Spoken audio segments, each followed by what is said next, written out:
Welcome everybody once again to another episode of Into the Necrosphere. We are now up officially to episode 79, 21 away from the elusive 100, and today I am talking to Andrew McIvor from Code. Code is a band who get an awful lot of love on the show, as you may well know, and they have got a new record in the offing called Flyblown Prince. It's going to be available on June 4th via Dark Essence Records. Andrew came on the show eager to talk about the new record, but little did he know what else was in store for him. So I think you guys are really going to enjoy this conversation. I'm a big fan of Code, as I said. And Andrew was a fantastic guest. So stick around. You've got a good hour and a half's worth of eloquent and articulate conversation by two handsome, seasoned bucks coming your way.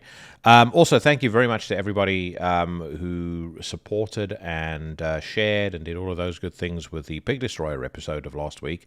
It was the third best performing episode that I've done overall.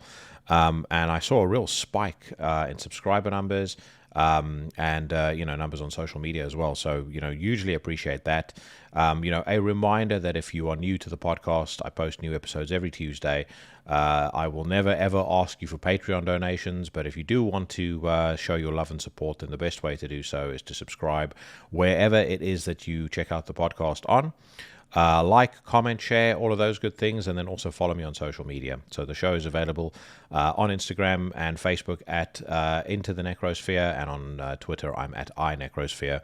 All sorts of fun things go on the old socials. I recently posted a picture of me listening to an Antichrist Imperium vinyl, and I had a couple of people ask me about the hi-fi setup that I was listening to it on. I was actually at a dealership called Nantronics, which is not entirely local to me, but it's run by some very cool people. So all of the upgrades that I have done to my own setup come from there. I'm possibly considering a couple of new upgrades. But I also figured, given the fact that people were asking about it, I may well do at some point in the not-too-distant future another one of those hi-fi episodes. And run you through my setup at the moment, and maybe give you guys a couple of tips if you're looking to listen to music on something just a little better than the standard iPhone earpods or some Sonos bullshit. Outside of that, nothing much else to announce. No demo of the week this week. Frankly, I haven't really received anything that's impressed me all that much, but do continue to send your stuff over. If you have just sold your mama's thimble collection, paid for my time in the studio, and you've put together your best work and you want me to hear it, then send it to intothenecrosphere@gmail.com or hit me up on the socials. And if I like what I hear, I will feature it on the show. And if I really like what I hear, who knows, you may well come on as a guest. Also, coming up later on in the show, I am going to be talking about the new Grave Miasma record, which I think is fantastic. And I will also do the usual picking apart of the latest metal news headlines. So if you're in the mood for some trash talking, then stick around for that one. In the meantime, I would like to welcome for the first time ever to the podcast, Andrew McIvor of Code.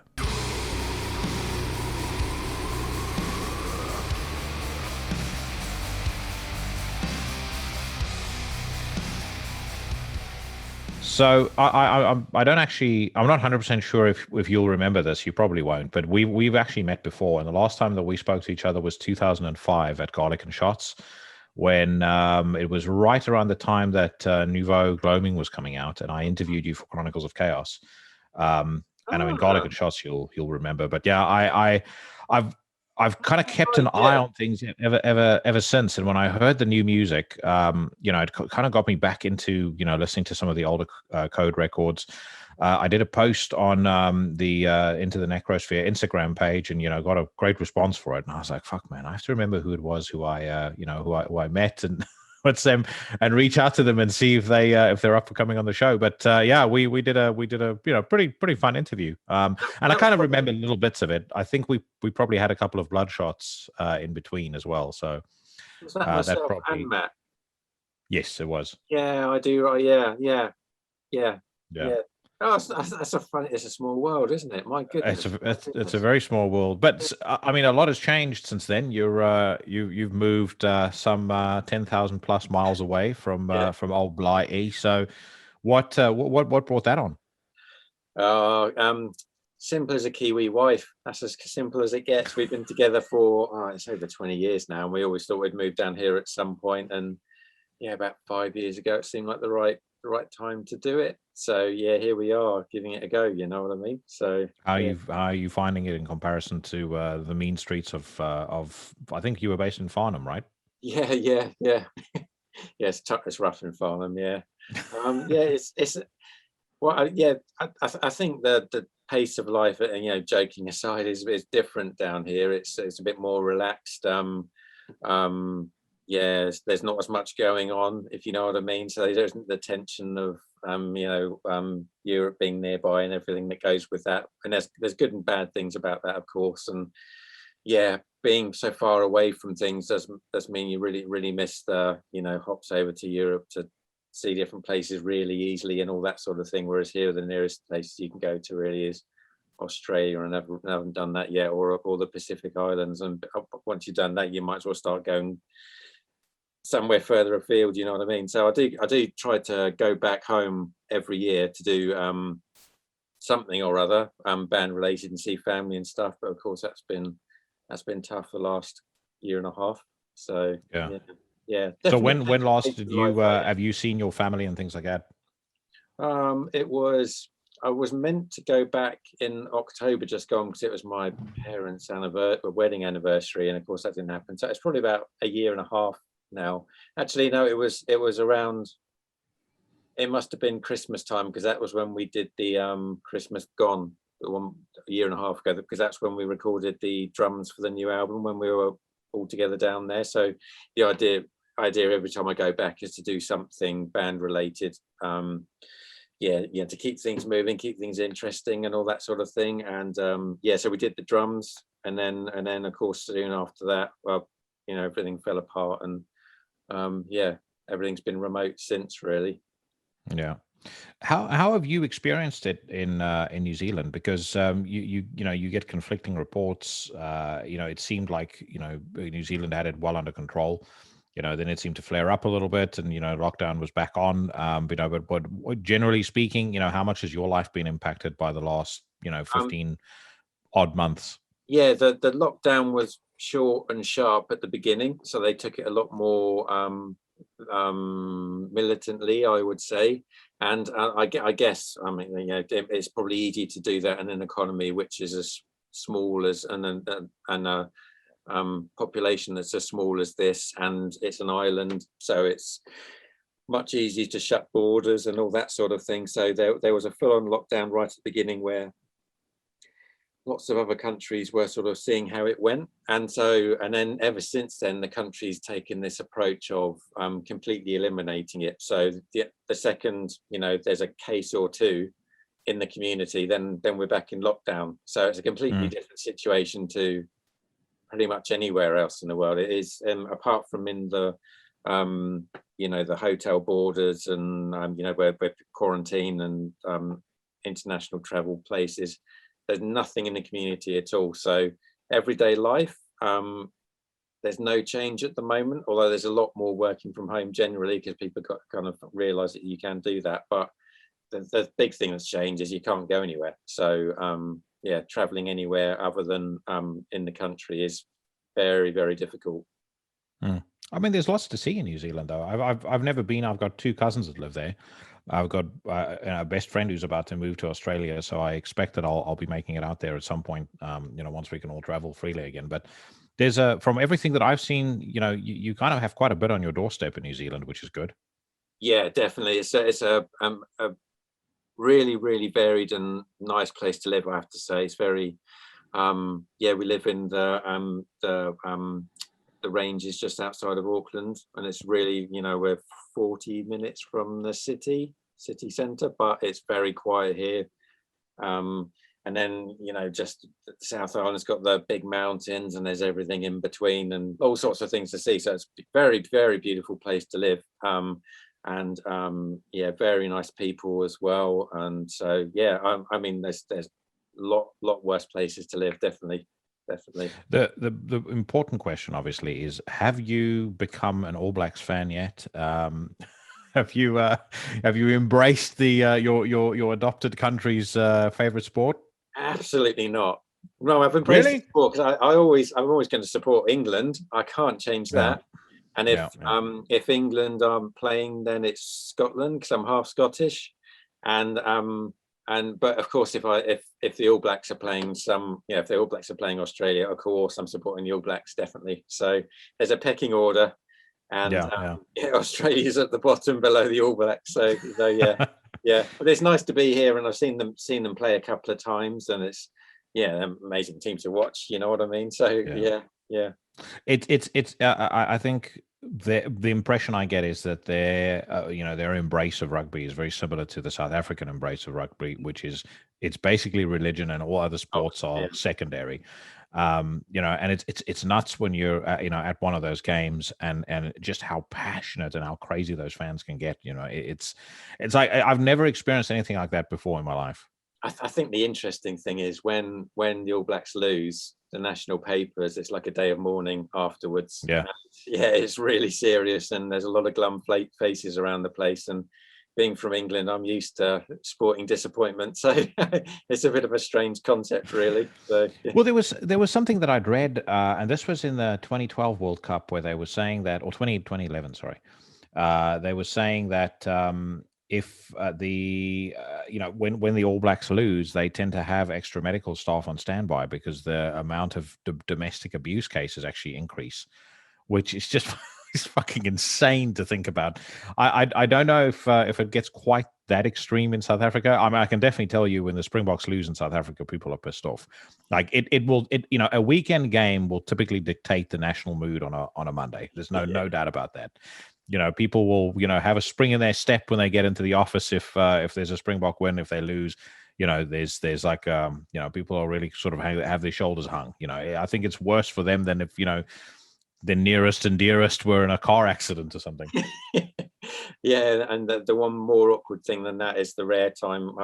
England beat the All Blacks, of course, in the recent World Cup, and that was an awkward day or two in the office after that. So. Oh, dude! So I had. I mean, again, I've experienced that firsthand here in the UK. I think the UK and South African rivalry is fierce, but I don't think it's. I think there's a little bit more kind of good-naturedness around it. But back in 2000, I think this was 2009, in the last British and Irish Lions tour, I was managing somebody in one of my previous jobs, and I made a deal with him and said, okay, you pick the game and you pick the winner, and if you win, then I will get up on my desk and I will sing at 8:00 on a Monday morning the English national anthem. And if I win, you're going to do the same with the South African national anthem. And sure enough, and it was the most nail-biting game on the face of the earth, like literally clinched in the last 10 seconds. Monday morning at 8, I had the Bluetooth speaker out. I had like the worst, cheesiest orchestral version of the anthem I could possibly find. And this guy, like a good sport that he is, stood up in front of 600 very unruly recruitment consultants. And he's like, everybody, just want to have your attention, please. I made a bet and I lost. He started singing. And as he was singing it, the CEO of the company came walking in. And he was a massive rugby fan as well. Knew me from, having worked with me previously before he kind of got his big job. And he just looked at me and just shook his head. Just walked into his office. Fair play for him to sticking to it. Good on him. That's a sport. Oh yeah. No, big time. But I wanted to ask you, being kind of, I guess, as remote as you are, and the band being as spread out as they are now. You mentioned you made the move 5 years ago, so you had experience, I guess, outside of this new record of recording with a band, with everybody kind of being spread all over the world. This isn't not your first time doing something like this where you're kind of having to collaborate over the internet, right? we've been doing that to varying degrees since day one, really. The ideal solution is when we're all together recording. I think the most cohesive time for that was our previous album, Mutt, when we were all in the studio, doing it in a much more traditional way. Still not playing live, but all in the studio, helping each other do their own parts and mixing it together and everything that goes with that. Every other album has been, has been quite split up and doing our own bits in our own time and putting it together. And our second album was the most ridiculous one for that. There was huge gaps between different bits being recorded and different upheavals. So it's no big stretch, really. And so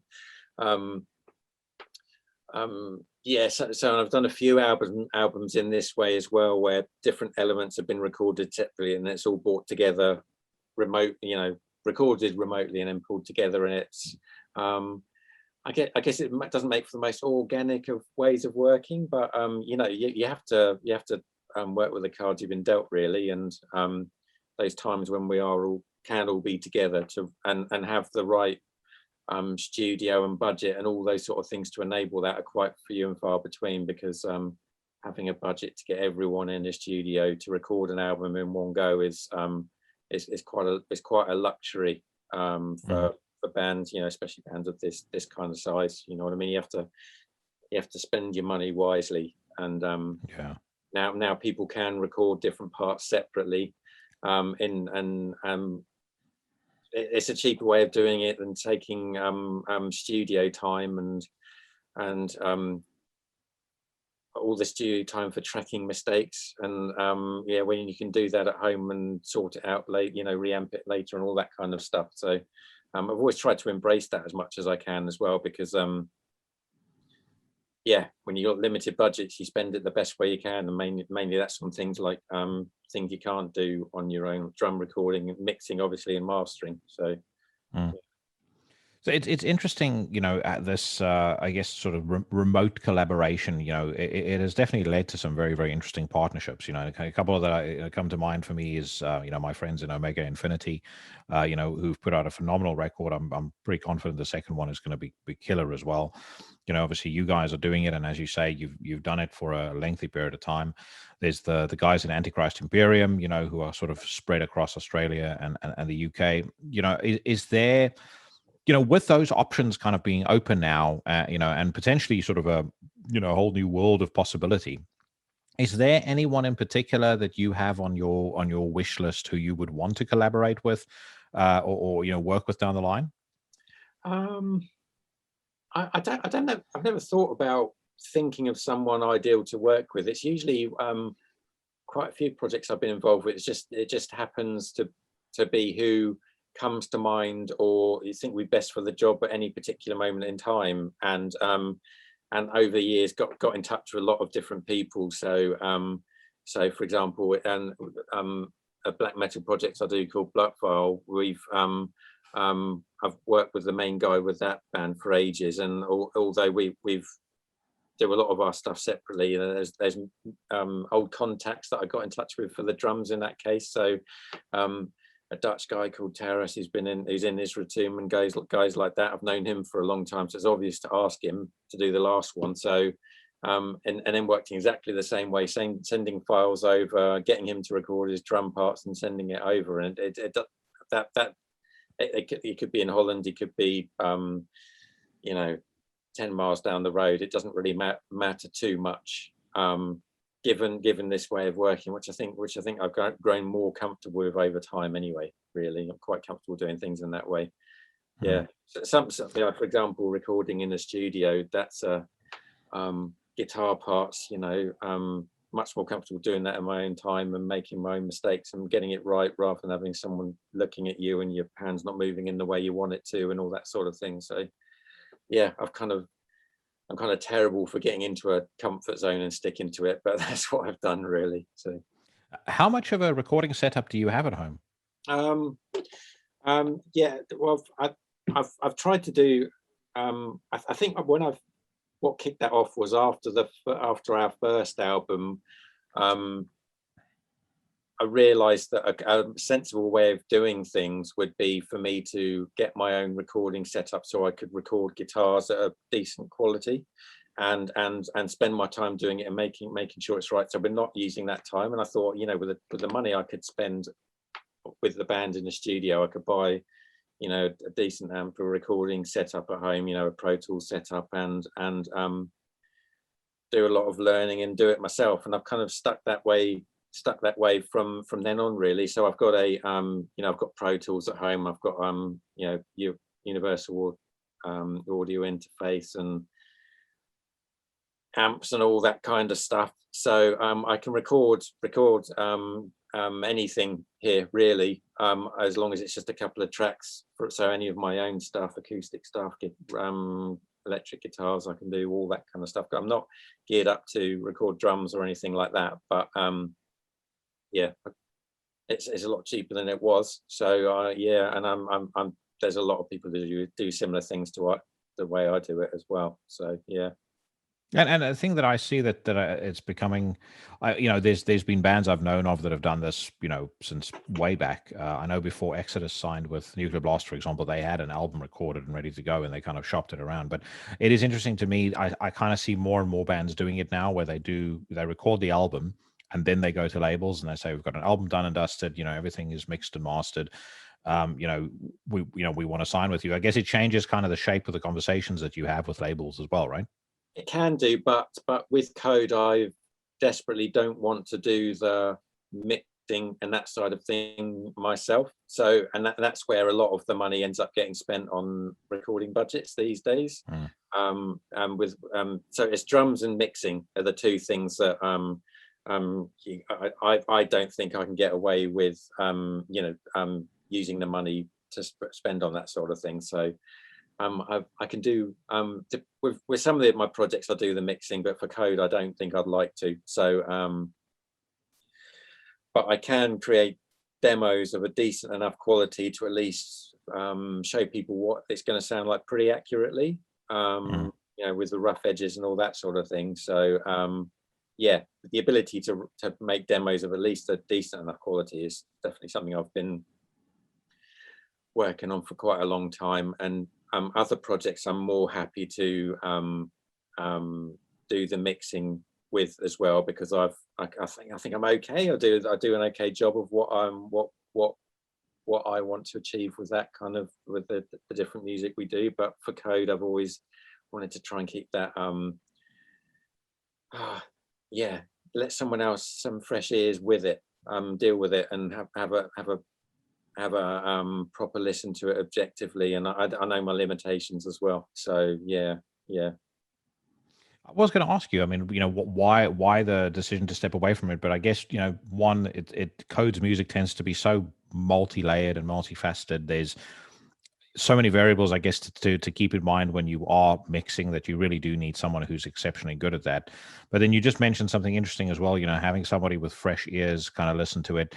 Do you find that it's useful for you to have somebody that can, rein you in, or maybe, I guess, kind of steer you in a direction where you'll magnify a certain part that maybe was a little underplayed in a song? What is that benefit of having that outside person there? It's not so much about getting a different sound, because there's always been a really clear idea about what particular sound we want. It's having the skills to bring out the details so that they're audible, and yet the song still has a strong impact and makes sense. So there are lots and lots of layers on lots of our songs, but at the same time, then they're not all meant to be really pop out at you the whole time. A lot of them are quite textural, and it's a bit of a funny line to tread, because with the new album I ended up doing some of the work myself on that anyway, just because of how complicated it was, and that kind of helped, because it meant that I was then not having to say this guitar lay needs to be up a tiny bit, this needs to be down this tiniest little bit, but only in this little section, because I know how it should sound to make sense. And so I sort of took that element back. But it's that fundamental having a really good drum sound or guitar sound, or a balanced is going to work throughout the songs and make the album make sense, which is the real challenge. The setting guitar layers, volumes, and sounds is kind of like the icing on the cake, really, once the hard work's been done. Yeah.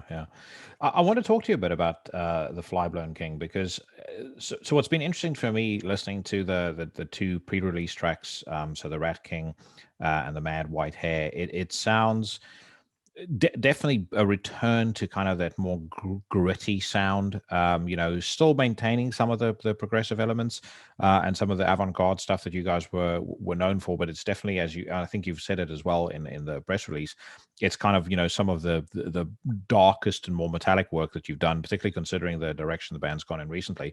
Was that a conscious decision to kind of go back to that, or how did that develop? There's very rarely a master plan, and so it's to be honest, where the direction an album can take can be based on something so basic in many ways. So the previous album, I was just playing around with a different guitar sound, and having a different guitar sound makes you play in a slightly different way, because different aspects of different chords come out, or the way you play is emphasized differently. So I started writing music with a guitar sound which was much less overdriven, a lot more everything that goes with that, and that made me write in a certain way, and that ended up being the catalyst for how that album came along. And with the new album, I dug out guitar I've had since the 90s, and got a guitar sound which is really similar to the way I set up things for Resplendent Grotesque, and that made me, because that just makes me write in a certain way because of the feedback I get from the sound of the guitar and the guitar sound, essentially. And it's sort of almost back in my comfort zone in lots of ways, because it's a guitar sound I'm really familiar with, and one that I associate with my playing more. And so that made me write in that certain way. And then once you have a song, and then the first song written, you take stock of it and think, I think I can make something with this. I think this will work for in an album context, and almost have to forget about what came before and after, or what might come after it, because it might, if you think too hard, it might not make sense. But at that moment in time, that style of music was what was coming out, and we're all enjoying it. So that's what we did. It's a pretty benign start to everything, but it's a guitar. So it's not like the story with all other black metal bands, which is you personally consult with Satan on master, which direction do you want this record to go, and then he will steer you where you need to take things. No, exactly. It's just writing music which find rewarding at that particular moment in time, and by repeating something that can be extremely boring. And so we just felt that with enough time had passed, that writing something in this kind of style made sense again. And it definitely feels like a bit of a hark back to the second album, which there's no bad thing for me for that. I like the way that one sounded. So it was good to revisit that kind of like sharp, angular sort of playing, and letting the details be heard, and having that metallic edge to it. Yeah, no, for sure. And there's like, even on the Mad White Hair, which is obviously a long song, there's a load going on, and a lot of parts that are kind of more subdued, more laid back. Excuse me. There's still like a meanness to it. There's like I used the word grit earlier, but definitely reminiscent for me of the first two records. I was curious when you mentioned about the guitar as well. What guitar did you use to record this? What was the what was the setup? Well, I've used for ages, since the second album I've used Les Paul, and I had this particular guitar sound, and I tried all my guitars with it, and the one guitar which sounded the best with it was this Ibanez I got in the late 90s when I was in America doing some traveling around. And I got it at the time because that was the guitars that the guys in Carcass were using, those S-shaped guitars with a custom made thing on it. And that guitar and that particular pickup sounded perfect with that guitar sound. had the right percussive quality, and it wasn't too flabby, and the Gibson had a bit of some tones in it which were really popping through and making it a bit unpleasant to hear. So it was went all the way back to that original one, which I don't use so much, but for this one it worked perfectly. So it's like the right tools for the job. For sure. Tell me a bit about the concept to the album, because again, the two tracks I've heard in the press release, you describe the new record as being cinematic. I definitely feel that from those two tracks. But can you expand a bit more on what the story, what the concept is behind the record? Yeah, it's always a bit difficult because that's the vocalist's world, and I am not a wordy person. I've always sort of trusted vocalists to do their thing and write the lyrics and everything that goes with it. But essentially, I think that the lyrics to this have been kind of similar to what we've done since day one, which is kind of like whatever emotionally, mentally is going on at the time is near the surface is what's brought up in the lyrics, and where it's a lot about inward reflection and personal insecurities and frailness and everything goes with that, sometimes used in quite a metaphorical way, but there's always that root of truth in and quite soul-bearing honesty in the lyrical approach that has been used in the band since day one, and that's always been kind of the same. So there's ways you can play with it and imagery to make it more obtuse and interesting perhaps, but at the same time there's never been some like grand concept or anything like that. It's a very surface level scratching of what particular trials and tribulations people are going through at that moment in time, and this is no different really. So it's a lot of that soul-bearing stuff put through whatever metaphorical filter makes sense for the particular song it sits with. So the COVID and all of the stuff going on right now had a bearing on ultimately what the lyrical content was. I would say it's more, it's less, probably less social and more, personal issues and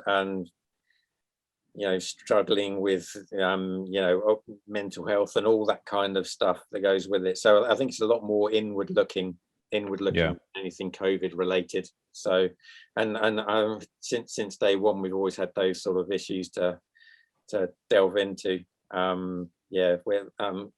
It's been we're kind of pulled together similar kind of people in many ways by accident, that we all have kind of similar things going on to a certain extent. So there's always that sort of tension and anguish to dig into.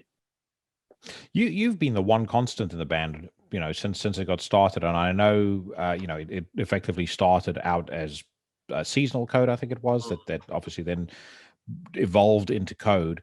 But over the years, with the comings and goings of various members, and obviously people moving around, what's kind of been the motivation for you to keep things going, or to keep the band intact? I think it's almost like a habit, to be honest. It's just end up being something I automatically do. I probably don't do it in a massively healthy way in lots of ways. It's a very really strong focus on what writing the music and obsessing over it and everything that goes with it. It's end up being sort of like a knee-jerk reaction now, where I just need to keep doing it, and I don't know if it's certainly not weirdly to create some body of work to look back on and say this is what I've achieved type thing. It's more of a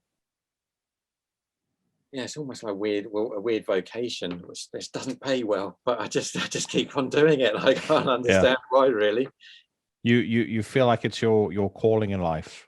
Yeah, well, that's sort of almost a bit like I guess I'm too too unsure of myself to say that this is what I was born to do, and this is my goal in life, to make this music. It just ends up being something that I do, and if people like it, that's good. Yeah. But it's probably plastering over a whole lot of other stuff that's going on that I'm not dealing with. But yeah, this is what I'm spending my time and energy doing. So, yeah. Which is interesting to hear you say, because I've known of the band, I've listened to your music since the first record, since I first met you guys. I was almost surprised by the response I got to that Instagram post, and also to the response I've seen since to the new music coming out and things like that. You guys seem to be one of the most beloved under the radar bands that I've that maybe exists in the scene. There's a bunch of bands that are that people love and they're very open about it, and you kind of get that sense when you look at their social media accounts, everything like that. But you guys seem to be totally under the radar. But invariably, most people, certainly everyone that listens to this podcast, and a lot of people in the scene, really seem to embrace and love you guys, without necessarily, I guess, it being as spoken or as loudly spoken of as say another band, Ruins of Everest as an example. Yeah, it's an interesting one. It's a bit weird being on the inside to sort of quantify that, because we've never really been flavor of the month, or even in the UK scene, known particularly well. Really, there's always other bands which have been floating around doing getting more notice. But I've over the years, there are familiar faces and names I've seen, and people who are really supportive of what we do. So you do get to see the people who have been following us for quite some time, and really appreciate that people are still waiting to hear what we're going to do. And that's always absolutely amazing to me, that people are continue to be interested to see what we're doing, because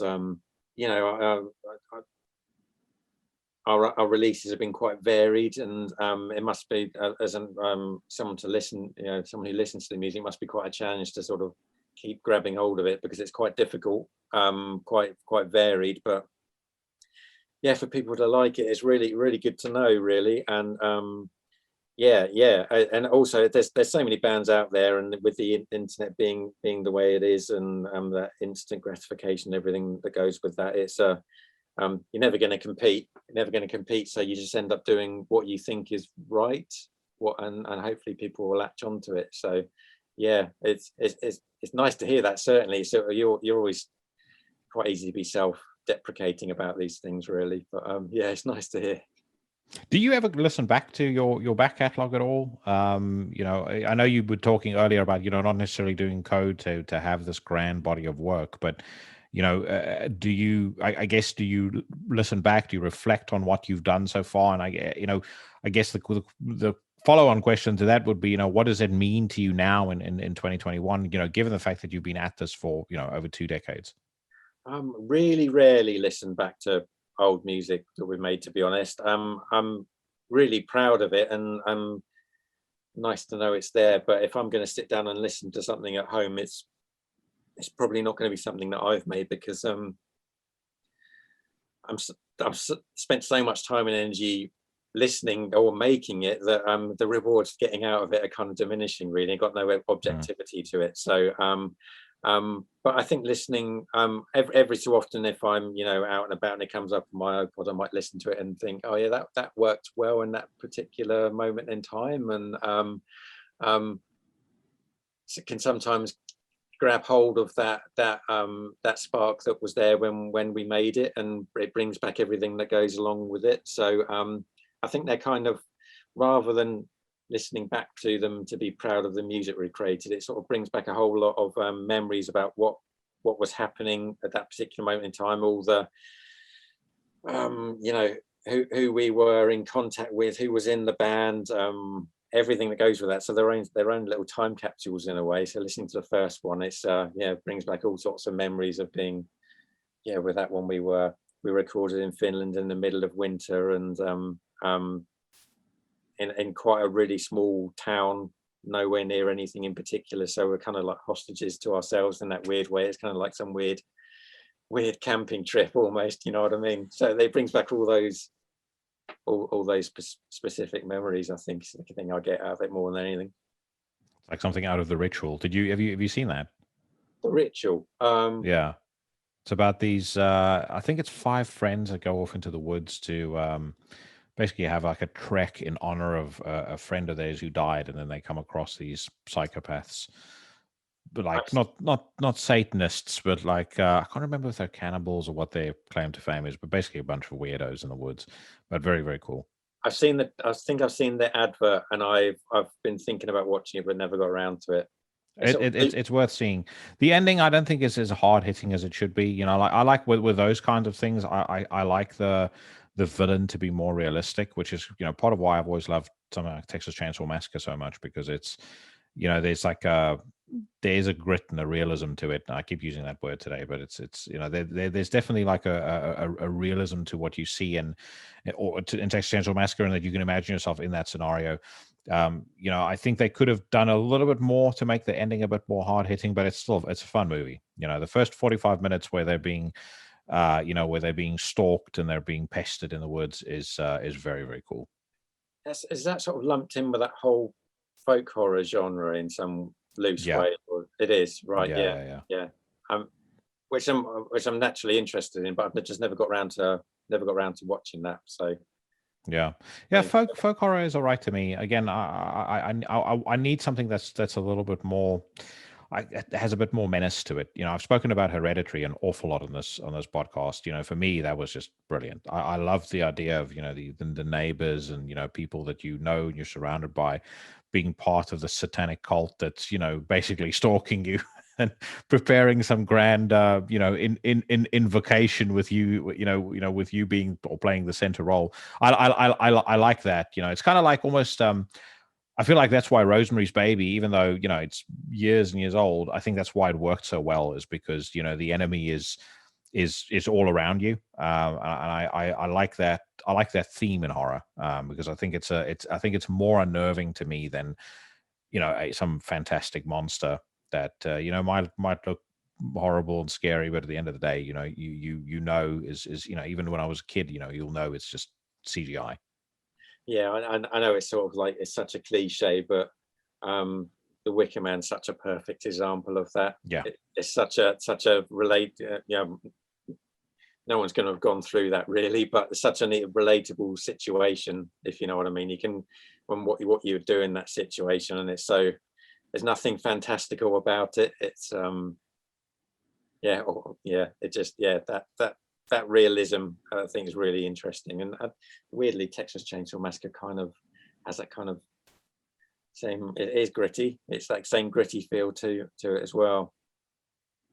The bit in the Wicker Man again that makes the movie, and I think again to this day it's so hard hitting, is when the protagonist realizes that the person, or that there's people inside the statue, and that's being set on fire, and Christopher Lee's there with these, now is the time for our most dreadful sacrifice. I mean, just absolutely immortal.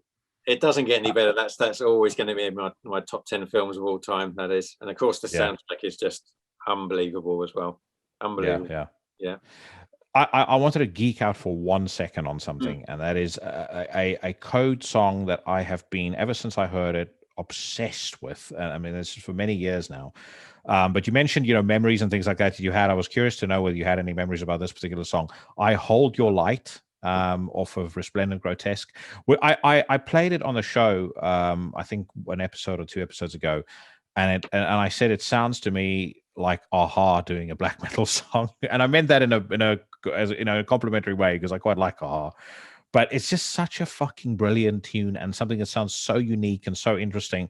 And as I said, I just lyrically, musically, it's just complete and utter perfection to me. And I would say, as much as I listen to albums in full, if I ever have like a need to have a go-to song, that's always in the top 5. Yeah, that's really nice to hear, and that was one of the ones that came out the best on that album. Definitely, I think it was and a lot of when I think our songs work is when there is enough scope in the music where there's space for the vocals to be able to follow their own path and create something within the music, because because the way the chords are written and it's put together, there's a million and one different melodies you can pick from it, because it's not just power chords everywhere. It's quite complicated, and so and that one obviously lent itself to something which is not going to be growled or screamed to through the whole song. And I guess it had quite a strong melodic sense to it, even though it's done in a very unconventional way, I would say. And in terms of writing it, it was I can't even remember how that really came about. Really, it was a series of chords which were quite stretchy, and as a lot of what I was doing there was a lot of open string stuff as well. So working out where you start the riff, and having that space with the open chords to do the work for you, and that was one of those ones where it was a it was a keep working on those that chord progression until it came to and worked right. And it was actually a weird song where we were kind of dreading playing it live, because it's quite hard to play, but ended up when we did do it, it was actually not too bad to play at all, really. There's harder ones. So yeah. It's one of how did it go over live? I don't know really. It's one where it's probably not an obvious live song, really. I think some of our songs which work the best are some of the more rocky ones, or ones which are a bit more open in language. I think Brass Dogs is always kind of one which goes on quite well, but that one's kind of like a hard I Hold You Light's kind of like a hard one to sort of latch onto, if you know what I mean. Stage diving and women throwing their underwear on stage and stuff. Yeah. As a passing listener, if you're just like listening to that and being played and the sound wasn't perfect, it might be it might be hard to latch onto what we're doing with that one. It'd be my guess, but it's a fun one anyway. Yeah. Oh, well, like I said, incredible song, and a song that's one of my go-tos anytime I'm testing hi-fi equipment, of which I am nice. Absolute nut. And I wanted to ask you about the vinyl collection I'm looking at the back there. I mean, that is sizable, mate. I mean, did you fly over all of the stuff, or a lot of the stuff when you moved to New Zealand, or has this been homegrown? No, it's shipping containers. That's what it was. So there was no way I was leaving this behind. So I've been collecting for years and years and years, and there's more in different rooms around the place. But this is the stuff I sort of like the most and need to get hold of the most. So there's no way this wasn't coming with me. And that's the one negative thing about living here as well. The vinyl opportunities are not as good. I've got a few places I go and a few places I check, but I miss England for the vinyl opportunities, that's for sure. So I'm saving money, I'll put it that way. So, It's interesting how vinyl has exploded as well. I mean, I don't have a record player. I've got a pretty substantial hi-fi, but I don't have I don't have a record player, and I've been getting so many vinyls sent to me as gifts. I kind of said to a friend of mine the other day, I'm debating whether I need to try and clear out space here to move the vinyl in as well, so that I can, or at the very least, take some of the records along to the dealer that I always go to, and hear what it sounds like on proper equipment, so that I can see whether it can convince me. But for you personally, what's the appeal of vinyl over digital? I think maybe part of it is when I grew up. So records were the thing to buy when I was a kid. So it was 7 inches is what was around at that time, and then tapes came along, and then CDs came along, but the vinyl's always been the thing which is kind of like the gold standard, because it's so much harder to produce a record than it is a CD or a tape. And even though at the time, around the early 90s, LPs were cheaper than CDs. I'm just looking at this collection of flyers I've got, and there's one for Dark Endless by Marduk it's like the No Fashion Records one, and the LP was $15 and the CD was $18. And to see how times change like that, if you didn't have the money, you'd buy the vinyl, and it's completely different now. And of course, there's a thing about having the big artwork, and but the negative with it is it's completely impractical. But it does sound great, and I even like the pops and crackles and everything that goes with it. But at the same time, I still buy tapes, and I still buy CDs sometimes, but it's that's my ranking. It's vinyl, then tapes, and CDs. CDs is my least favorite. Another thing I've been surprised by is the amount of cassettes that I see getting produced. It's like almost every, especially black metal bands, like almost every band now brings out their record on cassette as well. Yeah, that is a common thing these days. That in the last 5 years, I think that's definitely happened. And I still like tapes, and I got to admit, I still buy them as well. But I mean, being honest, really, that is just that's just a misty eye type thing, because they are a shitty medium. They degrade horribly. They you know, if you got to rewind them to get them on the right side, you know, to the right song you want to find and everything that goes with it. And but they're just kind of cool. I like tapes. I had a Walkman when I was a kid, and that's what I'd always listen to it. Yeah, I mean, I had, growing up in South Africa, you know, having an original tape was like a really big deal. It was very expensive, you know, relative to what you would get as pocket money. You know, and so it was only the very best of the best records that you would actually go out, spend money on to get a you know, to get an original tape. But even my, you know, extensively dubbed collection that I had, you know, which was about 5-6 drawers. I mean, I remember how precious that was to me. I mean, literally, there's, you know, I'd say there's things you could buy now for tens of thousands of pounds that, you know, in terms of real value, would not have meant as, or would never have meant as much to me then as that music did. So I do agree with you around kind of the misty-eyed element of it as well. But the convenience thing is what would drive me nuts. I you know, I do also remember the many times having to sell a tape together, you know, bits of tape that had broken apart, or, you know, trying to find that one spot on a song that you want to hear. You know, it drives me nuts. Yeah, and I spent a lot of time tape trading as well, and so I've got that intimate working knowledge of tapes, and every day after school or college, recording tapes and sending them off, and keeping my list of what I've got up to date and everything that goes with that. So yeah, yeah, it depends when you grow up. So Oh yeah, no, they were definitely. essential. They were essential for me. Yeah, you must have a couple of gems in that collection as well if you were an active tape trader, though. Yeah, I kept most of the original tapes I had. I probably got rid of some, but all the dubbed ones, I had hundreds and hundreds and hundreds of them, and they took up so much space. And there came a point when they started, most of what I wanted, you could get somewhere. There's a few which I kept, which I thought I'm never going to get that again. So there was some. I had this contact in Norway in the early 90s who would be really good at sending me sort of initial mixes of albums and that sort of thing, with like with no vocals on, and guide tracks and all that sort of thing. And I've kept those, and a bunch of years later I burnt them onto CD just so I wouldn't get that degrading thing and lose it. So there's some things like that, but most of all those, I ended up throwing away hundreds and hundreds of those dub tapes, because I sort of thought, how many times am I going to really want to listen to a nth generation recording of, you know, a Morbid Angel concert in 1991 or something like that. And especially now with YouTube, I just go on there and think, I end up being on the rabbit hole just looking at Ripping Corpse live videos from the early 90s recently, and I had to have that ready just on YouTube like that. It's just like, oh,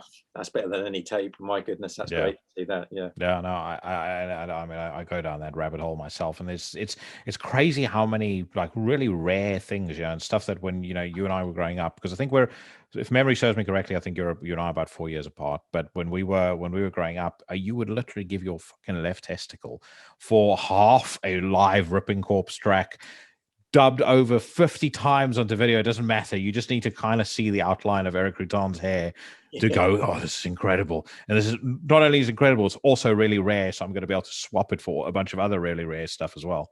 Yeah, there was a bunch of people who did video trading as well, and I never got into that because that just seemed like a bridge too far. But I think I ended up paying for one video from this guy who was doing video, but you know, compilations, and you take what you want off his list, and there was, so I bought one of those, and I wanted some the key thing of that was this. It was this Nocturnus live show in Nottingham, I think it was, from the side of the stage, and now that's on YouTube, and I can just watch that really easy on YouTube now. But that at the time, having that video of Nocturnus playing all those songs which I was obsessed with, but at really close view, so you can see the fingers doing their things and everything. That was absolutely amazing to have that. Yeah. Absolutely amazing. As a veteran of the, and a cult figure within the UK black metal scene, how are you finding, or do you pay any sort of attention to the scene in New Zealand? To an extent. Yeah, probably not as much as I should, and it's probably the same as lots of as back in England as well. So there's the occasional bands that pop up that I'll listen to, that I'll pay attention to. But I don't go out my way to know exactly what's happening in a particular scene like I used to be honest. That's not to say I'm not looking for new music all the time, but that sort of completist type thing isn't really part of what I'm about anymore. And yeah, there's a few bands I've sort of seen and liked over here, but yeah, I hands up, should spend more time doing that. But yeah, I don't look back and forwards a lot. I think I kind of use sort of scenes as an indication of potential quality, because it's, you get so much music sent to you that, generally speaking, it's you need to be able to sift through what's worth paying attention to very, very quickly. And I have to say, I mean, Australia this year has been nuts. Just so much good stuff coming out of Australia. But New Zealand, for me, there's a growing number of good bands. One band that I cannot get enough of, and I feel like, and again, I've spoken about them on the podcast before, but I feel like they've really set a standard for death metal, extreme music in general, is Ulcerate.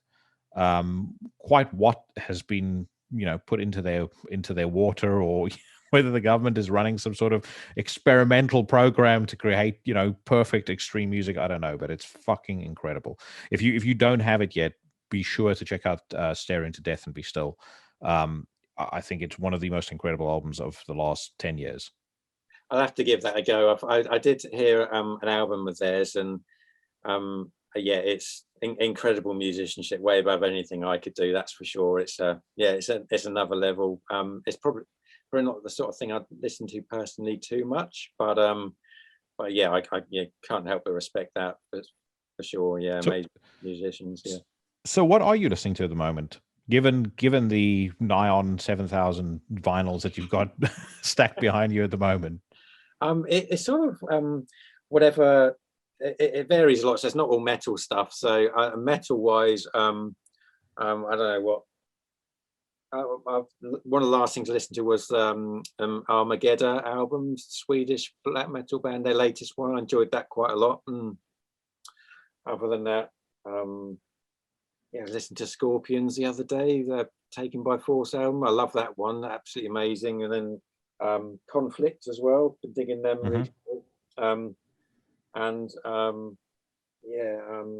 Ornette Coleman, the free jazz album, I'm obsessed with that one at the moment as well, so I can't stop listening to that. So yeah, quite varied, but there's whatever takes my fancy at any particular moment in time. But I think that's what's been happening recently. Yeah. And what's happening with your projects outside of Code? Quite slow actually. For years and years, there was a really it was always something on the go, and stop one album and then there'd be another, and stop, finish it, and then there's another. But both of those, so Blood Vial and Benar, are both a little bit slow at the moment because of just taking time to write new material, to be honest, and coming up with something which is ticking the boxes, if you see what I mean. So I've written a lot of stuff, but none of it's been quite what I think is up to standard. So it's sort of taking a bit of a break, and we'll come back to it. But apart from that, yeah, I've been doing some stuff with Hex Vessel recently, which I've really enjoyed, getting back in touch with that side of things. And we did there was a part of their Roadburn thing, there was a Spark Records showcase type thing, so I dug out my acoustic guitar and played along with the with their live recording of the first album we took part in. So that was a really nice thing to do. And yeah, that's about it really. It's a quiet one at the moment because yeah, just after so much time focusing on the Code album, it's nice to have a bit of a break, to be honest. Last question for me. Are you aware at all of the news about Dave Ellefson of Megadeth? I don't think so. He's been sending videos of himself masturbating to a 19-year-old. So I guess question for you, because Dave was a guest on the show a couple of episodes ago. I haven't done that. Am I to expect any scandals? Any scandals from another Into the Necrosphere guest? Yeah, I don't. I'm imagining that's all over Blabbermouth, right?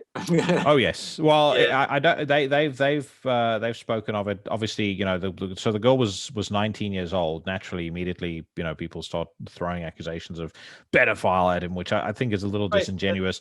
My fear is that normally these things come in patterns. So I certainly hope whoever else he's sent whacking videos to are a little older than 19. So how did that get out? So apparently he sent he and her have been exchanging lurid messages during lockdown, and she shared it with a friend, and like a fucking idiot. And then her friend decided, I know, I'll share it with everyone else that I know, and so that immediately becomes public news. Which, why you would be so dense, and hand on heart, I thought he was a great guy when I spoke to him. I had a good conversation with him. He was very nice and very cool of him to come on a show like this. But yeah, why you would be as dense as that, as to one, do something like that, period. The guy's got a family and things like that. But I mean, the other bit is to potentially compromise yourself in this day and age, when there are simps sitting behind their computer, frothing at the loins, just waiting for somebody to fuck up so that they can start spreading the word and wrecking their lives. I have no idea. But either way, we're kind of scratching the surface of the scandal at the moment. So I'm hoping that not more is going to come out, because, there's a pretty high performing episode for me at the moment. So I thought I'd preempt anything with you just in case, Yeah, I don't think I'll be reaching Dave Ellefson numbers, I'm sure. But at the same time, yeah, I don't know. It's probably I haven't even entertained the idea of doing anything like that myself. But it's got to be a bit of a risky thing to do in this day and age. But at the same time, I don't know, 19 years old. So he's 56. He's 56. Yeah, it's not illegal though, I suppose. But no, not something I would do. But yeah, I feel like with certain men, and I get it to a degree. I mean, I'm 41 years old now, so I do understand where it comes from. But with certain men, they get to a point in their lives where they kind of need to prove to themselves that they still cut it, or that they still have it. And I think particularly if you've been that high profile of a musician, you've got so much attention, very likely from the members of the opposite sex as well. You do kind of need to, in weirdest, most, self-destructive way sometimes, prove to yourself that you still have it. And if a 19-year-old who's attractive is paying you attention, I can see how he would get to a point where he would go, this Christian business be damned. I'm gonna jerk off on Zoom. But yeah, like I said, I just think it's I just don't know how you would put yourself in that position. I mean, if you wanted, if you want to pick up some strange, there's other ways to do it. Yeah, it's a completely foreign situation to me, I've got to be honest. But yeah, it's at the same time, consenting adults, if they want to do it. I mean, Yeah. I know he's got a family, so that's a shit move to make, but people make their own choices, I guess. But as yeah, a bit of a case of pissing on your own shoes there, really, I think. So Yeah, no, for sure. I mean, she's posted a message to say, it was consenting adults, nothing inappropriate happened before that. But you never know. I mean, I just hope it's not like another Marilyn Manson case, which there it's like a slightly different scenario where I definitely don't condone what he did. I think he's a complete fucking idiot, and hopefully he gets tossed overboard whilst at sea. But I mean, also at the same time, I have a daughter. I would hope that I will be teaching my daughter enough, or give her enough smarts to go, dating someone like Marilyn Manson's maybe not the wisest idea. Yeah, yeah. What was the Marilyn Manson thing? Was that a um like a domestic violence type thing? Yeah, well, it's morphed from domestic violence to him apparently throwing ex-girlfriends in cages and slashing them with swastika laid emblazoned knives and God knows what else. I mean, Okay. and you can kind of see where you can kind of think that some of it might carry some water, because I've spoken to people who wrote for Kerrang who've been around him, and they say it was, particularly like for the last 10 years, it's been in a nightmare. Like his own management team can't control him. Somebody mentioned a few things to me backstage, which I shan't repeat, but yeah, it was nuts, absolutely nuts. Yeah, well, he's obviously a beyond the pale type thing.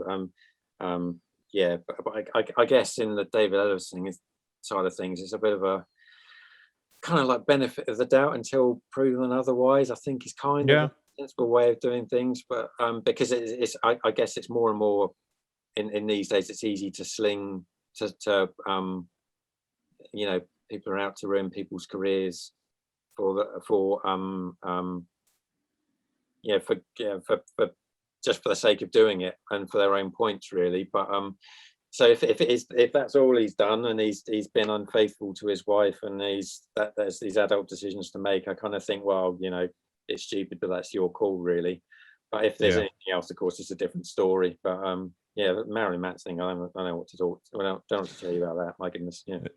Yeah, no, exactly. I'm always surprised though that the music genre, which everybody will the average person on the street, if they saw a Mayhem video or something like that, they'd go, and aside from the murders, the black metal for the most part has been pretty scandal free. There's a couple of unsavory Great sorts that sentence, isn't it? Aside from the murders, it's been pretty scary. there's been a few unsavory sorts circling it in the last say decade or so. But there's you don't hear anything about Attila, whacking it to 19-year-olds, or tying up his ex-girlfriends in cages and stuff like that. And hopefully I'm not fucking tempting fate now, but like it's always interesting for me when I do this podcast, some of the folks that you meet who are in the grimmest, most brutal bands are the nicest, sweetest people you can ever meet. Yeah, well, it's a release, isn't it? And it's I think there's an old thing about being it's the equivalent of a horror movie. There's nothing behind it and all that kind of thing. People do take it seriously if they want to, but at the same time, it's a massive, great big number of bands, and there's take that broad section of the population, and most of those people are going to be pretty down the line regular type people, and there's going to be some outliers. Yeah, there's bound to be some people who've done some funny things, but it's like blaming metal for it is not the answer there, really, is it? Because it's such a cross section of humanity, and most people you meet are pretty decent. So yeah. Yeah, I completely agree. By the way, just speaking of the murders, did you watch that movie? Was it a load of shit called Lords of Yes. Darkness? Yeah. Lords of I Chaos. fucking hated it. Yeah. Oh, Lords of Chaos. Sorry, I wish that I could unsee it as soon as I'd watched it. I was like, Yeah. It was that was weird, because it was kind of like it felt like a tourist video for black metal fans, because it's paid really great attention to getting the scene and settings right for these situations that you've all heard of, and saying and going to the same park bench where they or the train station where Mayhem got their videos and all that sort of thing. So it's like a really sort of nerdy attention to detail with locations and setting up and everything, but just done in such a well, the actual film behind it and the acting was so terrible, really. So yeah, it was a weird sort of yeah, it's like going on like a postcard holiday, but with bad actors. It was a strange thing, really. Yeah. it Yeah. was like one of those scenarios that they send up on a on a comedy sketch show where they do like a made for TV drama of the week about something, and it's like, they'll like really overact it. I mean, like, I thought the guy who was Varg was particularly terrible. He was horrible. He was horrible. Yeah. Oh dear. It was like, laugh, this is my serious to God. me kind of shit. Yeah, it Fucking was. awful. Oh, yeah. I can only imagine the people involved in, the real people watching that, what they must think about it. I'd be, to be portrayed in, just horrible, horrible, horrible, horrible. I can't. It was just a shit show, absolute shit show. Yeah, I heard Rory McCulkin on Jamie Jaster's podcast, and he was talking about it in.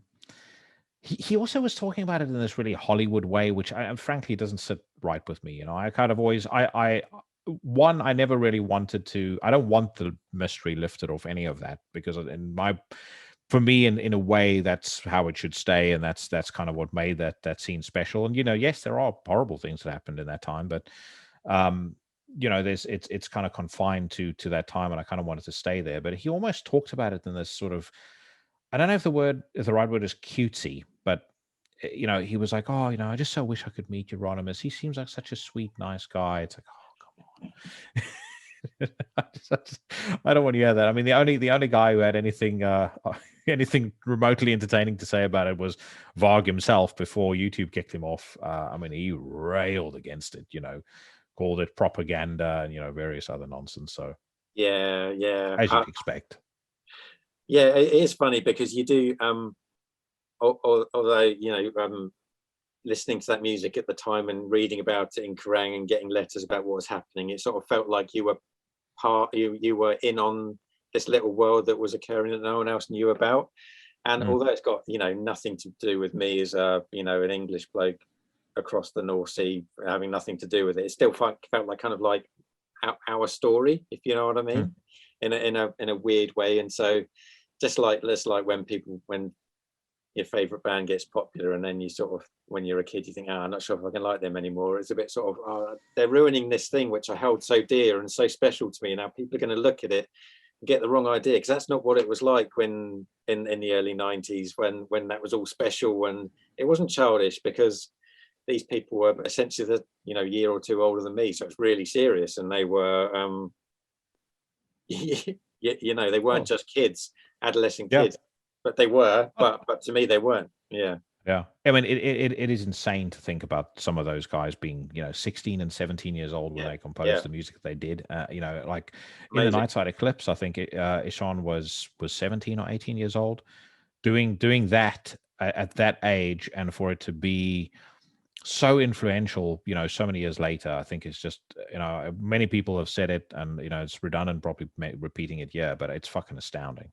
That Ivar from Enslaved was so young when he was doing his thing as well. And also I went to see, because I was obsessed with the Emperor EP when it came out.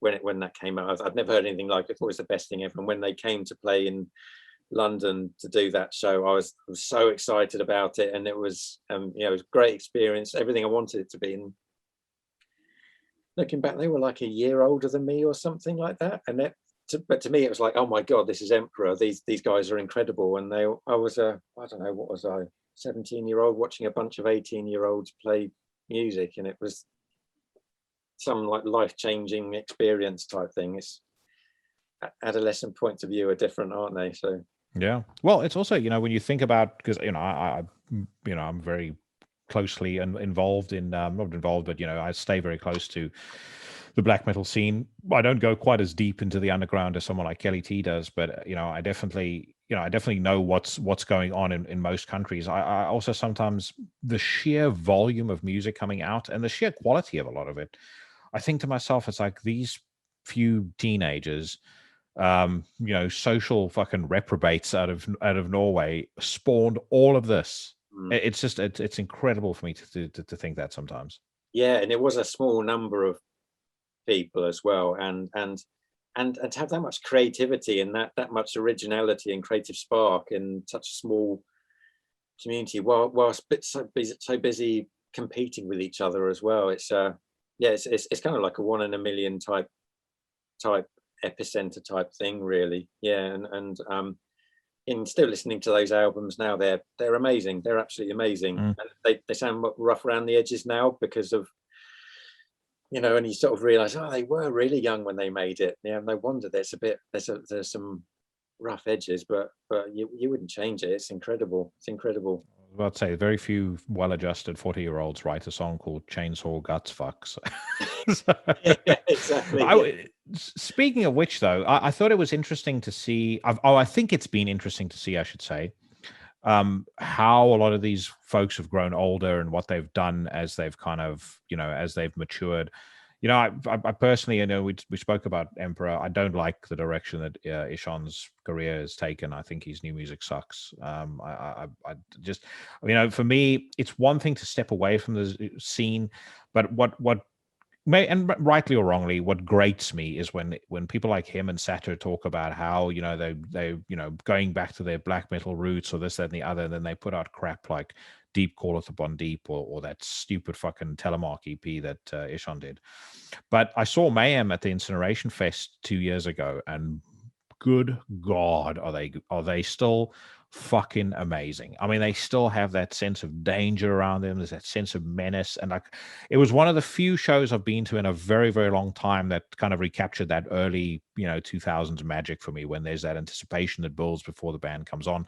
They have that Wolf's Lair Abyss intro playing, and then as soon as you see the shapes coming on stage, you kind of know who each one is. It was incredible to me. It's been amazing to me to see how well they've grown old as well, because Demon is a fucking great album, and I don't give a shit what anybody says. I think Auto Ad Chaos and Esoteric Warfare are both masterpieces also. I really like Damon, the new one. I thought that's really good. Esoteric Warfare is one I never listened to, I have to say, and I thought Audio Ad Chaos was really special too. That was like nothing else. But they have continued to be really good, definitely. But when they got that history as well, and Wolf's Lair Abyss is glossed over a lot, but I think that's just a unbelievable EP. It's so full on, and really good successor to the Mysteries. I thought that was, and if you can still blast that music out, because they're getting on a bit. Hellhammer must be getting quite old now as well, because he was one of the older guys in that whole. Yeah, I think he's 53 or something. Let's have a look. Yeah, Jan Axel Blomqvist. I think he's been very clever the way he's changed his style of playing. So obviously his technique's got so incredibly perfected that he can do this with more minimal effort, I would say. And to be I've always loved his style of playing as well. He's got he kind of has this way of sounding like a fucking, I called him Blomqvist earlier, Blomberg, but he's got this he's 51 years old. Birthday is on the 2nd of August. He's got this machine gun, like Gatling gun way of playing that I just fucking love. I think it sounds especially cool on the new album. That's why I like Wolf's Lair Abyss a lot, because it sounded just on the very edge of being a complete catastrophe, because it is so manic and all over the place, and the sound of it is so sharp and shrill as well, and it's that on the edge of falling apart is always a really, really exciting place to listen to music, I think. Yeah, no, I would agree with you on that. Another guy who I think has grown old exceptionally well is Gol. I think the work he did on Goldsverd for me is some of the best of his career. I think it's one of the most exciting black metal albums I've heard for a very long time, in a genre that's very buoyant anyway. But I just loved what he did with that. He kind of made a black metal album without black metal vocals. But I think it's, if you want to talk about the spirit of black metal, for me, I think that Goldsverd record is it's like the spirit of everything that I loved about Norwegian black metal just captured on one record. I probably need to listen to that, because I haven't. I need to check that out. I think one of the bands that I take to quite a lot is Talker. That guy's music is consistently really, really good. I enjoy that a lot. Yeah. Great frontman as well. Great. Yeah, I've never seen him live actually, but there's just that weird quirkiness to the riffs, which is kind of a really, really good throwback to the 90s as well, when there was lots of just that kind of something's a bit oddball about the way the riffs are put together, and and some quite kooky drum beats sometimes, but it's just so Norwegian black metal, and it works so well. Yeah, it's almost got like a slightly punky vibe to it, and like almost like a DIY hardcore kind of vibe to it, but just filtered through the prism of, as we said earlier, lunatics. Yeah, it just works very, very well. And I think Ildjarn are really responsible for that. So their really early stuff was just complete lo-fi punk, and no one else was doing anything like that, and that sort of helped seep that kind of really straight way of playing and into things and being really basic. And that punk. Yeah, Ildjarn are underrated, I think. Ildjarn, he is underrated. Yeah. Brother, thank you so much for your time. Absolute pleasure catching up with you. I am super excited about hearing the full new record, and we'll undoubtedly be doing a review of it on the show when it does come out. But hopefully we'll stay in touch down the line.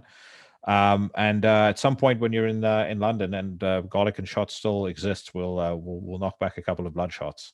Yeah, definitely. When I used to work in London, anytime I wanted to, I was out with, work, whatever. If I really wanted to fuck somebody up, I would take them there and go, all right, line up a couple of Bloodshots. And they had some chaser that I used to buy as well. I can't remember what it was called, but you would just see their eyes go wide when they when that goes down the throat. The most I saw someone drink of that, I was out with the guys from Death Angel once, and Mark had 12 of those in succession and was fine afterwards. Oh, really? I was like, I would literally be dead. You'd be scraping me off the pavement outside. That's awesome. Yeah, cool. Thanks so much for taking the time to speak to me. I really appreciate it. And yeah, it's funny being in touch again after all these years. So we'll keep in touch, definitely. It's been for sure, man. All right, buddy. Take care of yourself. Cheers, mate. Bye-bye.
That was Rat King by Code off the forthcoming album Flyblown Prince. It's going to be available on Dark Essence Records on June 4th.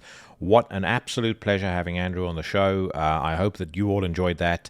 I most certainly did, and I'm really psyched up about this new album. I don't think that they have had a misstep in their discography thus far, so I think it's going to be superb. Speaking of superb music, let's talk about the new Grave Miasma record entitled Abyss of Wrathful Deities. So Grave Miasma, just a couple of fast facts on them. They hail from London. They were originally called Goat Molester until about 2002. Oh, actually, sorry, they started in 2002, I should say, and then remained known as Goat Molester until 2006, when they changed it to the slightly less jokey Grave Miasma. They put out their debut record, Odori Sepulchrum, in 2013, and that was followed up by the critically acclaimed Endless Pilgrimage EP, which came out in 2016. So Abyss of Wrathful Deities is actually their second full-length record, and if you know anything about Grave Miasma's back catalogue, I'd say what is instantly noticeable about this album is, firstly, way better production. The production is still probably knowingly quite stripped down, but I think what you can now hear a lot better on this record versus things they've done previously is, really sort of clear differentiation between the instruments. The production sounds like it has a lot more air, and it's just giving everybody a lot more room to breathe and a lot more room to shine. The other thing that I've noticed that is different is a far greater emphasis on riffs, and definitely a more sort of urgent approach, I think, to songwriting. And this is something that I've seen mentioned on a couple of reviews of the record as well. Some people like it, some people don't. I happen to think it works really, really well for them. And I think when it comes to the riffs that I mentioned before, Grave Miasma most certainly have a knack for that.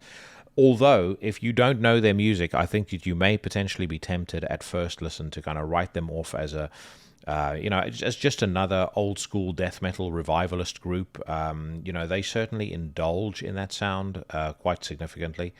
But, I think, if anything, as you listen to the record, you will discover that they use old school death metal more of a jumping off point for what they do, and that is to kind of have those big old school death metal riffs and then pepper it with some distinctly black metal-esque, very eerie, very dark atmospheres, and it works very, very, very well. I think where you see that working at its absolute best, is on something like the second track on the record, a song called Rogyapa, but it's really smattered all over the course of the record's 50+ minutes and 9 songs. It breaks up for an effective but short acoustic interlude, but for the most part, this is all business. And, from my perspective, it is a snarling, creative, and complex beast throughout, which I think that you are going to find thoroughly entertaining. The record is available right now on Dark Descent Records, and I'm going to gift all of you with a tune off of it right now. This is a song called Ancestral Waters.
You just listened to a track called Ancestral Waters off of an album called Abyss of Wrathful Deities by Grave Miasma, available right now on Dark Descent Records. It is definitely turning out to be a banner year for death metal, notwithstanding stuff like Werewolves, the new Cannibal Corpse that's been released. A lot of bands that are, have been around for a little while, but, maybe have been a little quieter or, have not necessarily been, sort of at the forefront of the scene, are stepping up and doing really good work. Obviously, I had David from Ageless Oblivion on here a couple of weeks ago. Their new album is spectacular. This album is no different. So kudos to them, and who knows, maybe they will be on the podcast at some point in the not-too-distant future. Time now to head over to Metal Storm and check out some news. And the first headline, Blood Red Throne become part of the Nuclear Blast roster. It says here that after more than 20 years of death metal blasting, with 9 full-length albums in their arsenal, Norway's Blood Red Throne have officially joined forces with Nuclear Blast Records. I said a second ago that death metal was having a banner year. It seems to me like quite a lot of the record labels are banking on death metal making a roaring comeback as well. Blood Red Throne is an interesting choice to add to the Nuclear Blast roster, though. I mean, I think there's a ton of bands that are better that could have suited that roster perhaps a little better. But either way, congratulations to them. Moving on, Kitty might release new full length. I mean, yay. Replicant, new song streaming. I checked this out. So Replicant, it says here, the time has come to step into the caverns of insipid reflection. The first song revealed from Replicant's forthcoming album, Malignant Reality. The second full-length by the death metal band will be released through Transcending Obscurity Records, and pre-orders are expected to be announced very soon. I checked out this track, and it is heavier than a heavy thing. Again, another good example of a band who's, not necessarily been at the forefront of the scene, but is coming out guns blazing this year. Fear Factory premiere new song. Industrial-tinged extreme metal pioneers Fear Factory will release their 10th studio album, Aggression Continuum, on June 18th via Nuclear Blast Records, just in time for the band's 30th anniversary. The visualizer video for the second single, Fuel-Injected Suicide Machine, can be streamed below. There are clearly levels to the sucking game, and I think that with this track, Fear Factory have ascended to one that year-to-4 we did not think was possible. Let's ignore the fact that the song title, Fuel-Injected Suicide Machine, is one of the most cliche-riddled song titles that I have seen in the past 2 decades. I mean, it's like a black metal band calling their new song Satan is Lord and saying, we've got some surprises in store for you in this album. The song itself, I mean, is just utterly atrocious. It starts off sounding like one of those sort of late 90s Fear Factory Euro clone bands that would come out of the woodwork every once in a while. And I think of a band like Nemec as an example. It definitely has that sort of feel to it. Not maybe as polished and as good as Nemec, but it sounds like a demo for one of those bands, and a demo that was never signed. And then just when you think that it can't get any more dull, it sort of dips into this chorus, which, I mean, frankly, makes new Beyonce sound like it's got some real edge to it. And then to make matters worse, the lyrics on this chorus read as follows: "Look into my eyes and you will see I am not afraid of destiny." So I think there were all these articles coming out with Dino saying that he doesn't understand why Burton wanted to sabotage the band on his way out the door. I think the sabotage, my friend, happened well before Dino left. Before Burton left, because it's becoming apparent to me that if Burton was indeed responsible for writing the lyrics to this album, he got his 7-year-old nephew to do so, and he handed him a Bryan Adams lyric sheet, and he said, reread that as if you're the meanie. So that's how the new Fear Factory's lyrics were put together. Just utter crap. And I've not often called people this, but in my view, this is the sound of a bunch of washed up, has-beens. And it's a shame because, I even though I haven't really liked all that much that Fear Factory put out since Demanufacture, I still love Demanufacture and Solo the New Machine enough to be interested and, kind of excited when a new Fear Factory album comes out. But that is most definitely ill-placed on this fucking load of shit. Go Ahead and Die released lyric video for Roadkill.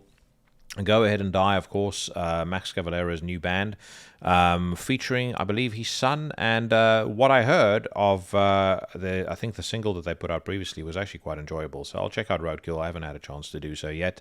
I mean, it's not going to set the world on fire, but it's not bad. Devon Townsend announces Devolution Series 2 Galactic Quarantine. This is kind of on the opposite end of the suck spectrum, and I'm surprised that it is, because as some of you may know, if you follow the news segment of the show, Devon's decision to embrace joy as the foundation of all the music that he writes has frankly robbed me of my ability to experience that whilst listening to what he puts out. But I checked out the video that they released for this record. It's a cover of, well, not cover. It's a live rendition of Aftermath, which, if memory serves me correctly, was on the self-titled album, also known as the Feather album, and it's very, very, very cool. I mean, his voice sounds absolutely extraordinary. And everybody in the band seemed to be, absolutely on form. And then the track list of this isn't too bad either. You've got All Hell, The New Flesh. You've got Almost Again, which I always thought was one of the best Strapping Young Lad deep cuts.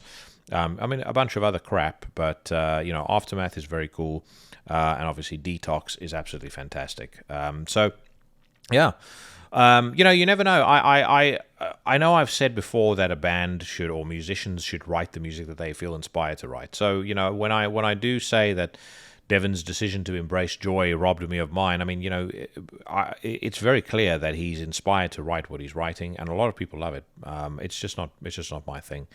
That being said, maybe playing some of these older tracks live inspires the man to do some seriously heavy stuff again. But who knows? Either way, I'm not entirely averse to that album at all. Mastodon premiere new song. The first taste of new Mastodon in 2021 is now here with the band's new single Forged by Neron off the upcoming DC Comics series Dark Knight's death metal soundtrack. It's for sure not death metal. However, it is very cool, and I will absolutely give kudos to Mastodon for the fact that, unlike Gojira, this song sounds like Mastodon, still has, an edge to it, sounds badass, sounds very, very cool, as a matter of fact. They kind of seem to continue making music for themselves, rather than sounding like they have, some sort of, Hollywood or mainstream acceptance coach saying to them, okay, well, let's tone this down. And guys, auto-tune would sound really, really cool on your voice over here. That new Gojira album, I know a lot of people really like it, but I've tried once again to get into it, and I think that it sucks. Paradise Lost announced live album. So this was interesting as well. Paradise Lost announced live album. Last autumn, British metal legends Paradise Lost exorcised the demons and ghosts of a dreary spell without concerts and thrilled the world with their live stream at the Mill. The band is now proud to announce the captured testimony of this special night to be released as live album on July 16th via Nuclear Blast Records. What the fuck?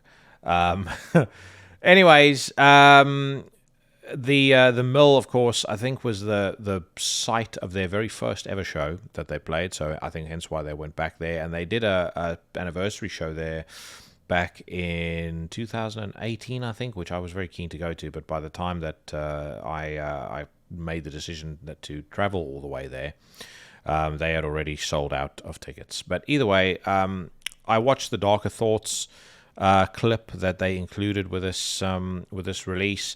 Not bad. I also looked at the set list, And the set list, to be frank, left a bit to be desired. I mean, I think when a band does like a live Blu-ray or a live show like this, I definitely think that there should be some degree of at least a couple of surprises thrown in. But I didn't see any Enchantment. I didn't see any Forever Failure. No Never for the Damned. There's a lot of fairly glaring omissions here, which I would have loved to have seen. But it's not bad. I'm kind of past the point, to be perfectly honest, where I can watch or I can sit through end to end a live Blu-ray. And Paradise Lost, seeing them in person is amazing. I think they're probably one of my favorite live bands to see. But they don't, it's not like they're jumping around and doing all sorts of crazy shit, or they have this incredibly theatrical or well-produced live show. It's a couple of old dudes making good music. Frankly, I could put that on the headphones, or I could have that up on the hi-fi and do my own thing. I don't need to sit and watch people doing that. But anyways, if you're a Paradise Lost completist, this is the live album for you.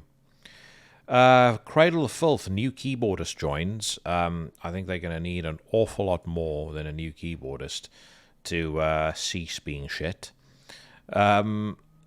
This was interesting. So, Morast releasing 2-track EP later this month. Morast is a band featuring the vocalist Z, formerly known for his work with Nagelfar, Enstiller, and Gruppal. I like Enstiller very much. Nagelfar I also like, and by the way, this is Nagelfar with an E, not Nagelfar. Anyways, the Palian Genesis is the newly announced 2-track EP by German blackened doom band Morast. It's going to be coming out on Van Records. The first streaming track that they've released is called In Gloam, and it is very, very cool. Really good. I would say, if you like the stuff that Van Records puts out generally, you can certainly understand why they picked this up. It's very much in line with the stable of stuff that they have on their roster normally. So, bands like Ruins of Beverast, Wolvernest, things like that. And yeah, excellent track, and a band I'm certainly keen to hear more of. Faith No More announced rescheduled 2022 European tour dates. I will for sure be going to one of these shows. I saw Faith No More. I was about to call them Paradise Lost. Saw Faith No More back when they had just reunited, and they were starting off the show with that reunited track, which I don't know which soul band or soul singer did that originally, but yeah, really, really cool show, and everything I've seen of theirs live has always been excellent, so I will for sure be going to one of those. Volverdina signed to Unique Leader Records, new album on the way. I mentioned this not because I'm a fan of Volverdina. They're not bad, but I'm not really a big fan of slam. But anyway, they say Volverdina, the South African brutal death metal operatives, are pleased to announce that they've inked a new deal with Unique Leader Records. Concurrently, the band confirmed the release of their 5th studio album, Proniontius Infinity, on September 17th, 2021.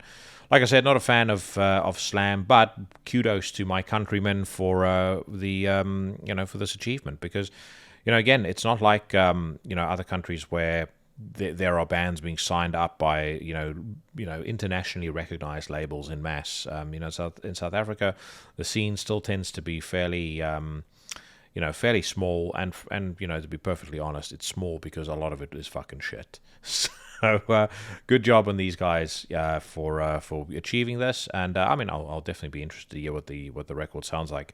I'm just not a fan of the big squeals and stuff like that. Volverdina, interesting name for a band. I got blocked on social media by the guys from a band called Dreams of Nightmares, because I made jokes about the fact that might be the fucking stupidest name for a band that I have ever heard in my life. It's right on a par with Fuel Injected Suicide Machine as a song title. Anyways, let's move on to Blabbermouth. The Rock and Roll Hall of Fame CEO says there's no doubt Iron Maiden are an impactful, influential band. So there's this big furor for some insane reason about the fact that the fucking bullshit organization like the Rock and Roll Hall of Fame has not inducted Iron Maiden into into their hallowed list of fucking special people, but apparently Jay-Z has been. So I generally don't understand the outrage among certain contingents of the metal folk. When things like this happen. This to me is like a serious filmmaker giving a fuck about whether or not, they are going to be recognized by the Academy.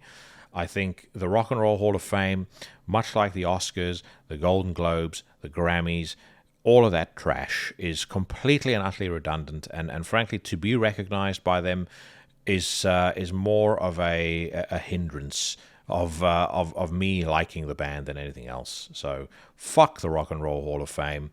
And for anybody, from some of the more mainstream metal websites or metal publications that I've seen articles of bemoaning how this is unfair, fuck you too. Get something better to do with your time. Disturbed's David Draymond and Kiss's Gene Simmons are among celebrities urging peace in the Middle East.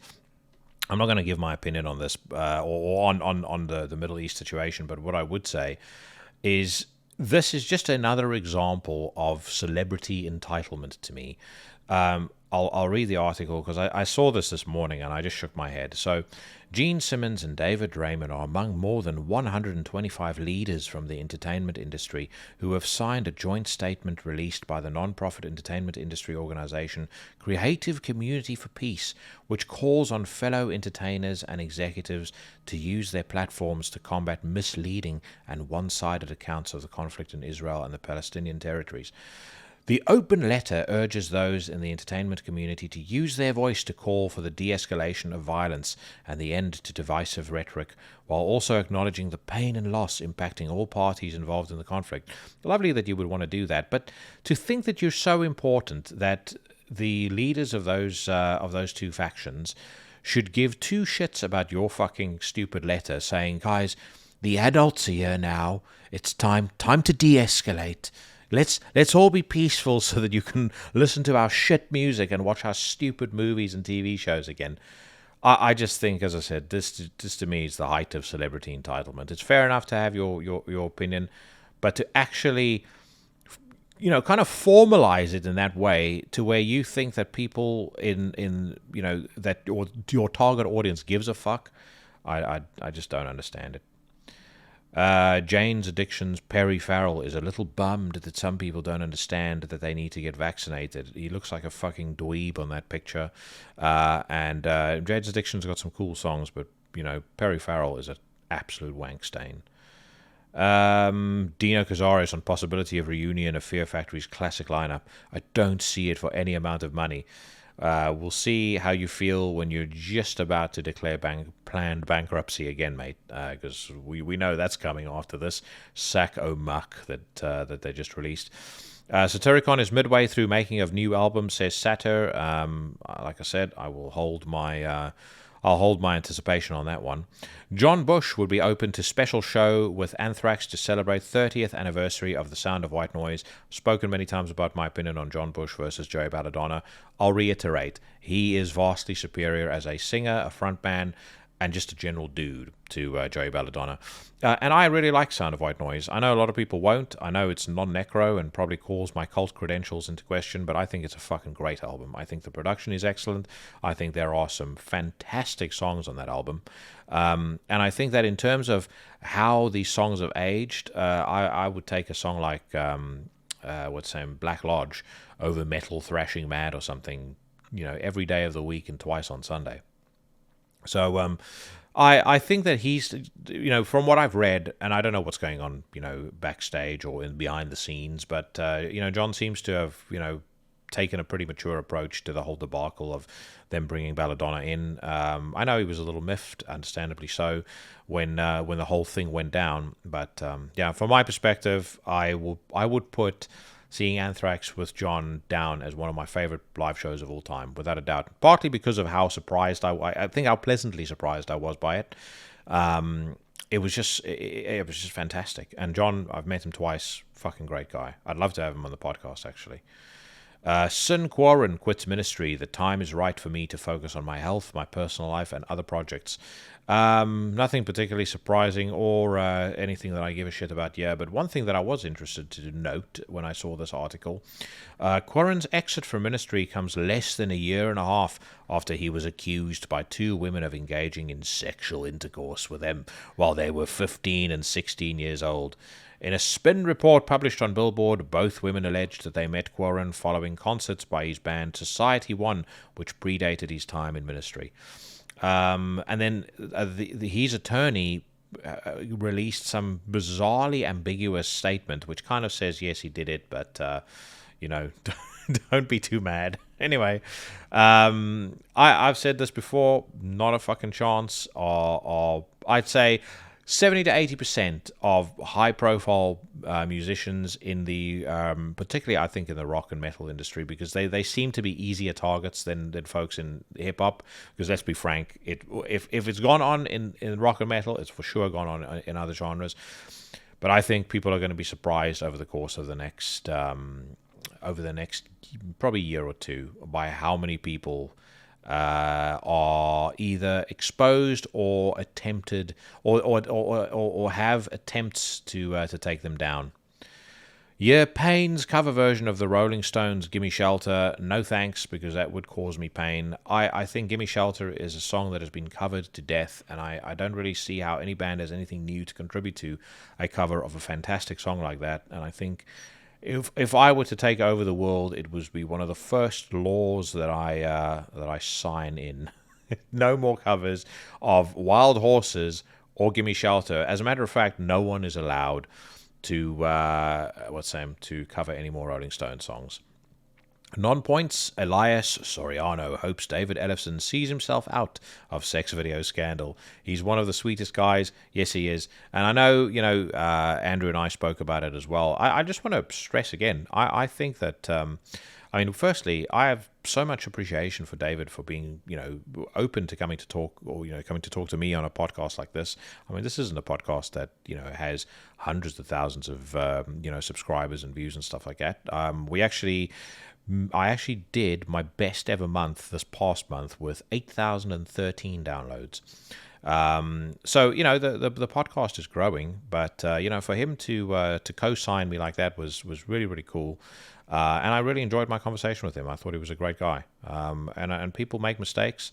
And like I said to Andrew, I can, let's be frank here. I can speak from personal experience. I think as a man gets older, if you have any kind of alphaness in you whatsoever, you are going to reach these points where you kind of need to prove to yourself that you still have it, and maybe that's, getting smiling at somebody at the gym, expecting a smile back. Not all of us have the urge to jump on Zoom and start fucking smacking it, but I think frankly it's just an amped up version of that. Like I said last week, my biggest, I think the biggest regret he will take away from this, and for me, is the effect that this has on his family. Because I cannot imagine how fucking shit it would be to, for me to know that my daughter has seen something like that. She won't, but yeah, if I were in his shoes, I think that's the thing that would probably suck the most, is the degree to which you let your kids down. Okay, let's see what else. Rage Against the Machine expresses solidarity with Palestinians amid conflict with Israel. Hurrah. Again, why? It's like every time there's any sort of conflict or crisis, it's Borry from Blabbermouth has a what's his name? He's got like a Rolodex with all of the key commentators, Tom Morello being top of the list. I can't wait to hear Dee Snider's opinion, or Sebastian Bach's, and we all know that Tommy Lee of Motley Crue, he's going to be on there as well. I just want to say, this whole thing in Israel and Palestine is fucked up, and guess what? It's all Trump's fault. Okay,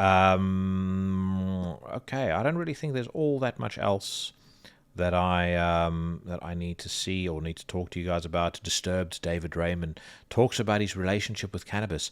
Herb and I have a long history together. Yawn.